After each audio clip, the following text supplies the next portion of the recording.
Hi అండి అందరికీ.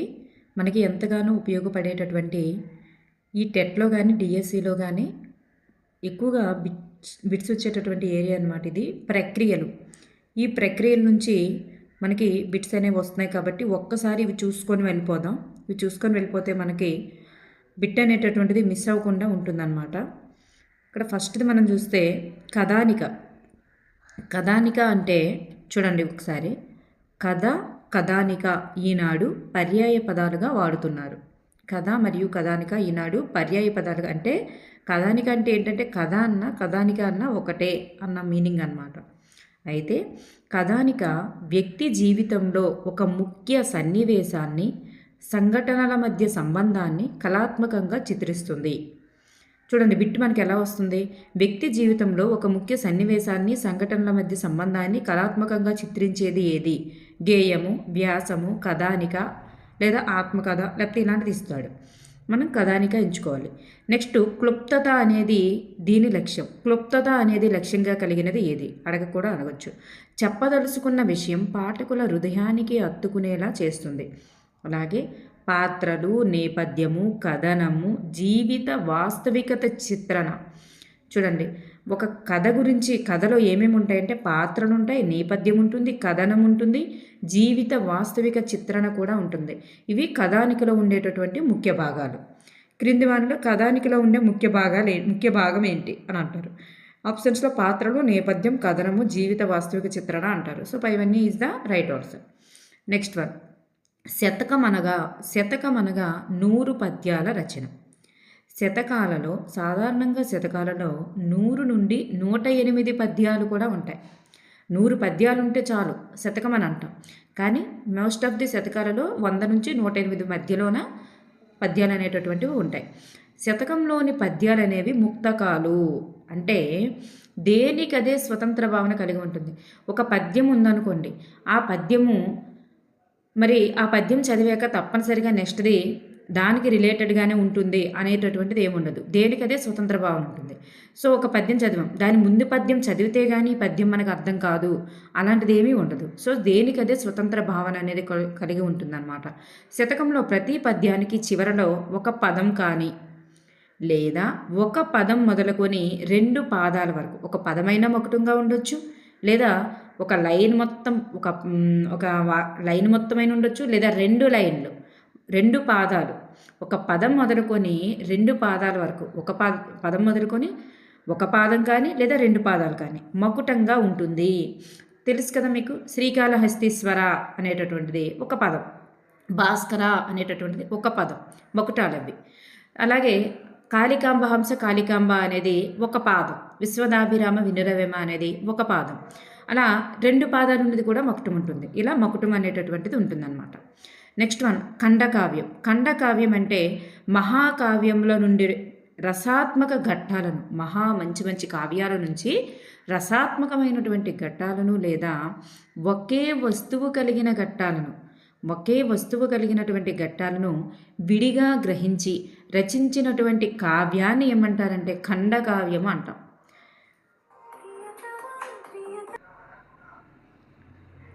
Next one చూడండి ఇక్కడ, అంటే మహాకావ్యాల నుంచి రసాత్మకమైనటువంటి ఘట్టాలను తీసుకుని రాస్తాం. దీనిలో కవి యొక్క భావం చక్కగా ఉంటుంది. వ్యర్థ పదాలకు కానీ వర్ణనలకు కానీ అవకాశం అనేటటువంటిది ఉండదు. పనికిమాలిన పదాలు కానీ ఎక్కువగా వర్ణించడం కానీ అలాంటివి ఏది కూడా అవకాశం ఉండదు. ఆత్మాశ్రయ రీతి, వస్తు భావ శైలి, కవితా రచనలలో నవ్యత అనేటటువంటిది ఉంటుందన్నమాట. ఆత్మాశ్రయ రీతి ఉంటుంది, వస్తు భావ శైలి, కవితా రచనలలో నవ్యత అనేటటువంటిది ఉంటుందన్నమాట. నెక్స్ట్ వన్, ప్యారడీ అంటే అనుకరణ. క్రింది వానిలో అనుకరణకు సంబంధించినది ఏది అని అంటారు. అనుకరణకు సంబంధించింది ఏంటి? ప్యారడీ అనక అనుకరణ. ఒక పద్యాన్ని కానీ పాటను కానీ వ్యంగ్యంగా అనుకరించి సృజనాత్మకంగా, అంటే ఒక కొత్తదనంగా చేసినటువంటి రచనే ప్యారడీ. ఒక పాటను కానీ పద్యాన్ని కానీ వ్యంగ్యంగా అనుకరించి సృజనాత్మకంగా చేసినటువంటి రచన ఏంటంటే ప్యారడీ. తెలుగు పద్యాలకు ప్యారడీ రచనలు అనేవి కోకిళ్ళలు. తెలుగు పద్యాలకి ప్యారడీ రచనలు అనేవి చాలా కోకిళ్ళలు, అంటే చాలా ఎక్కువగా ఉన్నాయి అని. ప్రసిద్ధమైనటువంటి కవితకు అదే రూపముతో చమత్కారజనకంగా చెప్పేటటువంటి మరో కవితే ప్యారడీ. ప్రసిద్ధమైనటువంటి కవితను తీసుకొని దాన్ని చమత్కారజనకంగా చెప్పారనుకోండి, అదే ప్యారడీ అవుతుందన్నమాట. నెక్స్ట్ వన్, వచన కవిత. తెలుగు సాహిత్యంలో పద్యం తర్వాత వచన కవిత ప్రక్రియ ప్రసిద్ధి పొందిందనమాట. పద్యం తర్వాత ప్రసిద్ధి పొందినటువంటి ప్రక్రియ ఏది? తెలుగు సాహిత్యంలో పద్యం తర్వాత ప్రసిద్ధి పొందిన ప్రక్రియ ఏది అంటే వచన కవిత. సామాజిక చైతన్యం కలిగించే వస్తువు వచన కవిత్వంలో ఉంటుంది. సామాజిక చైతన్యం కలిగించేటటువంటి వస్తువు అనేది వచన కవిత్వంలో ఉంటుంది. సో వచన కవిత్వంలో వస్తువు ఏది అంటే సామాజిక చైతన్యం కలిగించేవి. నెక్స్ట్, ఛందో నియమాన్ని లేకున్నా, ఛందో నియమం అనేటటువంటిది ఈ వచన కవితలో ఉండదు. అంత్యప్రాసలు వచన కవితకు అలంకారాలు. చూడండి, ఛందో నియమం ఉండదు కానీ అంత్యప్రాసలనే ఉంటాయి. చూడండి, బిట్టు మనకి ఎలా ఇస్తారంటే, తెలుగు సాహిత్యంలో పద్యం తర్వాత ప్రసిద్ధి పొందినది ఏదైనా అడగొచ్చు, లేదా ఛందో నియమాలు లేకుండా అంత్యప్రాసలు కలిగినటువంటిది ఏది అలా కూడా అడగొచ్చు. సో వచన కవిత అల్పాక్షరాలలో అల్పాక్షరాలలో అనర్పర్థాన్ని వచ్చే విధంగా రచన చేయడానికి వచన కవిత అనేటటువంటిది అనువైనది. అంటే తక్కువ అక్షరాలలోనే అనల్పర్థాన్ని వచ్చేటట్లుగా రచన చేస్తారనమాట. నెక్స్ట్ వన్, గజల్. గజల్ అనేటటువంటి పదం గజాల్ నుంచి పుట్టింది. గజల్ అనేటటువంటి పదం గజాల్ నుంచి పుట్టింది. ఉర్దూ సాహిత్యం నుంచి తెలుగులోకి వచ్చినటువంటి సాహిత్య ప్రక్రియ ఏదంటే ఇది. ఉర్దూ సాహిత్యం నుంచి తెలుగులోకి వచ్చిన సాహిత్య ప్రక్రియ ఏది అని అడగచ్చు. కథానిక, వచన కవిత, గజల్, ప్యారడీ అంటారు. అప్పుడు మనకి గజల్ అని తెలుసుకోవాలి. అరబ్బీ భాషలో గజల్ అంటే రాగాలాపన అని అర్థం. ఛందో వ్యాకరణబద్ధమై లయాత్మకమైనటువంటి నడకతో స్వేచ్ఛా ప్రవృత్తిని నిర్భర భావావేశాన్ని ప్రకటించేటటువంటి సాధనం ఏది అంటే గజల్. దీనికి ఛందో వ్యాకరణం అనేటటువంటిది కలిగి ఉంటుంది, లయాత్మకంగా ఉంటుంది, స్వేచ్ఛా ప్రవృత్తిని కూడా కలిగి ఉంటుంది. నిర్భర భావావేశాన్ని ప్రకటించేటటువంటి సాధనం ఏది అంటే గజల్ అన్నమాట. నెక్స్ట్ వన్, ఇందులో విషయ వ్యాప్తి అనేటటువంటిది అధికంగా ఉంటుంది. విషయ వ్యాప్తి అనేది అధికంగా ఉంటుంది. భావం ఏ చరణానికి ఆచరణం విడివిడిగా ఉంటుంది అన్నమాట. భావం ఎలా ఉంటుందంటే ఏ చరణానికి ఆచరణమే విడివిడిగా ఉంటుంది. పల్లవిని ఏమంటారు? మత్రా అని అంటారు, చరణాన్ని మక్తా అంటారు. పల్లవిని మత్రాన్ని, చరణాన్ని మక్తా అని అంటారు. అంత్యప్రాసతో పాటు కవినామ ముద్ర కూడా ఉంటుందంట. అంత్యప్రాసలు కూడా ఉంటాయి. ఛందో నియమం ఉంటుంది, అంత్యప్రాసలు కూడా ఉంటాయి. ఛందో నియమము లేకుండా అంత్యప్రాసలు ఉండేది వచన కవిత. అయితే ఛందో నియమము ఉంటూ అంత్యప్రాసలు రెండూ కలిగి ఉండేది గజల్ ప్రక్రియ. ఇందులో కవినామ ముద్ర కూడా ఉంటుంది. దీన్నే తకల్లస్ అని అంటాము. కవినామ ముద్రని ఏమంటారు? తకల్లస్. పల్లవిని మత్ర, చరణాన్ని మక్త అంటారు. కొండంత భావాన్ని గూరంతలో చెప్పేటటువంటి రసగులిక ఏది? కొండంత భావాన్ని గూరంతలో చెప్పే రసగులిక గజల్. అల్పాక్షరాల్లో అనల్పార్థాన్ని వచ్చేటటువంటిగా రాసేది వచన కవిత. నెక్స్ట్ వన్, ఇతిహాసం.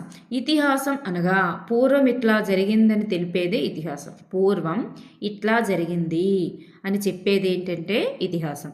దీనిలో ఇతివృత్తం అనేది గతంలో జరిగిందై ఉంటుంది. ఇతివృత్తం ఎలా ఉంటుందంటే గతంలో జరిగినదై ఉంటుందన్నమాట. ఇవి తొల్లేటి కథలు. శ్రీమద్ రామాయణము అలాగే మహాభారతం అనేటటువంటివి ఇతిహాసాలుగా చెప్పబడతాయి అన్నమాట. తొల్లేటి కథలు ఏవి? క్రింది వానిలో తొల్లేటి కథలు ఏవి? గజలు, ప్యారడీ, వచన కవిత, కథానిక ఇట్లా ఏవని ఇచ్చినప్పుడు ఇతిహాసం అని ఇచ్చినప్పుడు ఇతిహాసాన్ని ఎంచుకోవాలన్నమాట. నెక్స్ట్ వన్ చూద్దాం. నెక్స్ట్ వన్, గేయం. గేయం అంటే దీంట్లో గానం ప్రధానం కాబట్టి గేయానికి ఏ భాషా సాహిత్యంలోనైనా గొప్ప స్థానం ఉంటుంది. గేయం అనేటటువంటిది మాత్రా ఛందస్సుతో లయబద్ధంగా పాడడానికి వీలుగా ఉంటుంది. మాత్రా ఛందస్సుతో లయబద్ధంగా పాడడానికి వీలుగా ఉండేది ఏమిటి అంటే గేయం. మాత్రా ఛందస్సుతో నడిచేటటువంటి ప్రక్రియ ఏది? మాత్రా ఛందస్సుతో లయబద్ధంగా నడిచే ప్రక్రియ ఏది అంటే గేయం. 8th క్లాస్లో మనకు ఫస్ట్ లెసన్లో ఉంటుంది. ఇందులో శబ్ద సౌందర్యం అనేటటువంటిది ఉట్టిపడుతుంది. నెక్స్ట్ వన్, ఆత్మకథ. వ్యక్తి తన జీవితానుభవాలు, భావాలతో కలబోసి తనకు తానే రాసుకునేటటువంటి సాహిత్య ప్రక్రియ ఏది అంటే ఆత్మకథ.